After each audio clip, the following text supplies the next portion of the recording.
বিনোদন কাকে বলে দেখতে পাচ্ছেন যে আসলে এই নৌকার মাঝে কিন্তু বিনোদনের একটা যে বৈশিষ্ট্য তারা নেচে গিয়েই কিন্তু মেতে রেখেছেন নৌকাটাকে।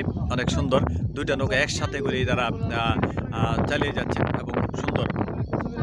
এত সুন্দর পরিবেশ, এত সুন্দর আয়োজন এবং নৃত্যটা কিন্তু আসলে খুব ভালো লাগার মতো। দেখতে পাচ্ছেন আপনারা খুব সুন্দর অনেক, অনেক, অনেক সুন্দর নৃত্য পরিবেশন করে যাচ্ছেন। এখানে যারা রয়েছে তারা ছেলেরা আনন্দ নিচ্ছে, বিনোদন দিচ্ছে সকলকে। এটাই আসলে প্রত্যাশা এবং মনকে ভালো রাখার জন্য এখানে তারা চলে এসেছে। নৌকা দিয়ে ঘুরছে এবং নৌকায় বক্স ভাড়া করে কিন্তু তারা বিনোদন তারা নিজের মনটাকে মানে প্রফুল্ল করে নিয়ে যাচ্ছে। আপনারা দেখতে পাচ্ছেন দুইটা নৌকায় কিন্তু খুব সুন্দর দেখা যাচ্ছে। অনেক ভালো লাগার মতো, অনেক, অনেক, অনেক ভালো লাগার মতো কিন্তু পরিবেশ।